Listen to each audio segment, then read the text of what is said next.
ఏలూరు జిల్లాలో ఘనంగా సంక్రాంతి సంబరాలు ప్రారంభమయ్యాయి. ఏలూరు ఎమ్మెల్యే బడే రాధాకృష్ణ ఆధ్వర్యంలో భోగి పండుగ వేడుకలు నిర్వహించారు. కూటమి ప్రభుత్వంలో ప్రజలందరూ సుఖ సంతోషాలతో ఉన్నారని, ఇకపై అలాగే ఉండాలని కోరుకున్న ఎమ్మెల్యే రాధాకృష్ణతో మా ప్రతినిధి Bhanuprasad face to face. Sankranti పండుగలో భాగంగా మొదటి రోజు భోగి పండుగని ఏలూరు జిల్లా భోగి మంటలు వెలిగించి అదేవిధంగా ఇక్కడ ఉన్న చిన్నారులను అదేవిధంగా బంధుమిత్రుల్ని నియోజకవర్గం సంబంధించిన నాయకులందరితో కూడా కలిసి ఆయన పండగ వాతావరణం అయితే నెలకొల్పారు. ఇప్పుడు మనకు ఆయన అందుబాటులో ఉన్నారు. సార్ చెప్పండి, ముందుగా మీకు భోగి పండుగ శుభాకాంక్షలు. భోగి పండుగ ఏ విధంగా చేసుకున్నారు కుటుంబంతో సహా? ముందుగా రాష్ట్ర ప్రజలందరి తరపున, అలాగే ఏలూరు నియోజకవర్గ ప్రజలందరి తరపున కూడా రాష్ట్ర ముఖ్యమంత్రి చంద్రబాబు నాయుడు గారికి, పవన్ కళ్యాణ్ గారికి, లోకేష్ గారికి సంక్రాంతి శుభాకాంక్షలు తెలియపరుస్తున్నాం. అలాగే ఏలూరు నియోజకవర్గానికి సంబంధించి శనివారంపేటలో ఏదైతే ఈ రోజున అన్నీ కూడా ఆహ్లాదకరమైన వాతావరణంలో మరి శనివారంపేటలో ఉన్న నాయకులందరూ కూడా ఇక్కడ అంగరంగ వైభవంగా మరి భోగి మంటలు ఏర్పాటు చేయడం జరిగింది.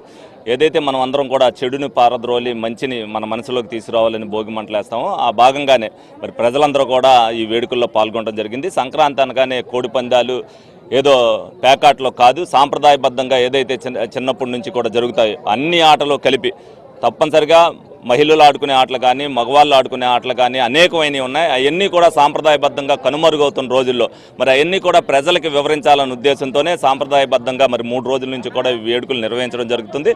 మరి ఈ రోజున కూడా చాలా బాగా మరి అన్నీ కూడా పెట్టారు. ఏదైతే ఫ్రెండ్లీగా కోడి పందాలు అవ్వచ్చు, ముగ్గులు పోటీలు అవ్వచ్చు, అదే క్రికెట్ అవ్వచ్చు, అలాగే ఏదైతే పొట్టేళ్ళు అవ్వచ్చు అన్నీ కూడా చూపించి ప్రజలందరికీ కూడా వినూత్నంగా మేమందరం కూడా సంక్రాంతిలో చాలా ఆనందంగా గడిపేన్నట్టుగా ఏలూరు నియోజకవర్గ ప్రజలందరికీ కూడా చూపెట్టడం జరిగింది. రైట్ సార్, మొత్తం చూసుకుంటే కూటమి ప్రభుత్వం వచ్చిన తర్వాత రెండో సంక్రాంతి పండుగ ఘనంగా నిర్వహిస్తున్నారు. కూటమి ప్రభుత్వం నెగ్గించిన ప్రజలకి ఏం చెప్పబోతున్నారు? 100% ప్రజలందరూ ఒకటే ఆలోచించాలి. చంద్రబాబు నాయుడు గారు రాష్ట్ర ప్రజలందరినీ కూడా ఒక కుటుంబ సభ్యులుగా భావించి ప్రతి ఒక్కరికి కూడా, ఎందుకంటే మన కుటుంబంలో ఒకరు ఇంజనీర్ అవ్వచ్చు, ఒకరు డాక్టర్ అవ్వచ్చు, రాష్ట్ర ప్రజలకి ఎవరెవరికి ఏమి కావాలనేది ఆయన అన్నీ కూడా ఆలోచించి నిర్ణయాలు తీసుకుంటున్నారు. చాలా ప్రజలందరూ కూడా ఆనందంగా ఉన్నది. ప్రజలందరూ ఒకటే, మనం ఒక కుటుంబ సభ్యులుగా చంద్రబాబు నాయుడు గారికి సహకరిస్తూ ఆయన ఏదైతే మంచి పనులు చేస్తున్నాడో ఆ మంచి పనుల్ని మనం అందరం కూడా ప్రజల్లోకి తీసుకెళ్లాల్సిన బాధ్యత ప్రతి ఒక్క పౌరుడి మీద కూడా ఉంది.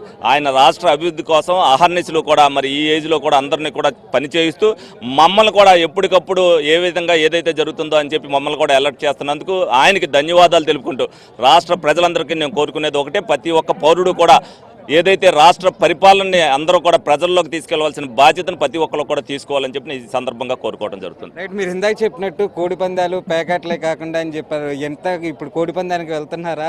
ఎన్ని లక్షల పందాలు? పందాలకి నేను ఎప్పుడు వెళ్తాం లేదు. నేను ₹1 కూడా ఎప్పుడు పందెం కాయలేదు. నాకు ఆ వ్యసనం కూడా లేదు. అదేం వ్యసనం కాదనుకోండి, సరదా ఆడేవాళ్ళని మళ్ళీ వ్యసనం అంటే వాళ్ళు ఏమనుకోండి. సంక్రాంతి సందర్భంగా వాళ్ళకి ఒక్కొక్కరికి ఒక్కొక్క కోరిక ఉంటాయి. ప్రతి మనిషి జీవితంలో కూడా ఒక్కొక్కరు ఒక్కో దానికి ఏదో దానికి అట్రాక్ట్ అవుతారు. అందులో భాగంగానే కొంతమంది కోడి పందాలకి, కొంతమంది పొట్టేల పందాలకి, కొంతమంది ఎడ్ల పందాలకి వెళ్ళుకుంటారు. అవన్నీ కూడా సాంప్రదాయబద్ధంగా జరుగుతాయి. ఏది కూడా జోదంగా చూడకూడదు. 3 రోజులు కూడా వాళ్ళు ఏదో అయితే పండగ రోజుల్లో వాళ్ళు ఆనందంగా ఉన్నారో ఆ ఆనందాలను కొంత పంచుకుంటారు. కాబట్టి దాన్ని ప్రజలందరూ ఆనందంగానే భావించి రాష్ట్ర ప్రభుత్వం కూడా ఈ 3 రోజులు కూడా వేడుకలను కూడా గ్రాండ్గా చేసుకోమని అందరికి కూడా చెప్పారు. మేడం గారు, ఎమ్మెల్యే గారు అంతే నిజాలే చెప్తున్నారా? కోడి పందాలకి వెళ్ళను అది ఇదని చెప్పాను అంటున్నారు. నిజాలే చెప్తున్నారు. ఏదైతే కోడి పందాలు, అదేవిధంగా ఏదైతే వాలీబాల్, అదేవిధంగా క్రికెట్, ముగ్గులు పోటీలు అవన్నీ ప్రోత్సహించాలని చెప్పినని, అదేవిధంగా కూటమి ప్రజలకు ప్రభుత్వం ఇచ్చిన మాట ప్రకారం రెండో సంక్రాంతి వచ్చి ఇంకా శాశ్వత కూటమి ప్రభుత్వం ఉండేలాగా ప్రజల్ని చంద్రబాబు నాయుడు, పవన్ కళ్యాణ్ చూసుకుంటున్నారని చెప్పని ఏలూరు జిల్లా అధ్యక్షుడు, అదేవిధంగా ఏలూరు శాసనసభ్యుడు బడేటి చంటి చెప్పే పరిస్థితి అయితే ఉంది. కెమెరా పర్సన్ సురేష్తో భానుప్రసాద్, HM TV, ఏలూరు నుంచి.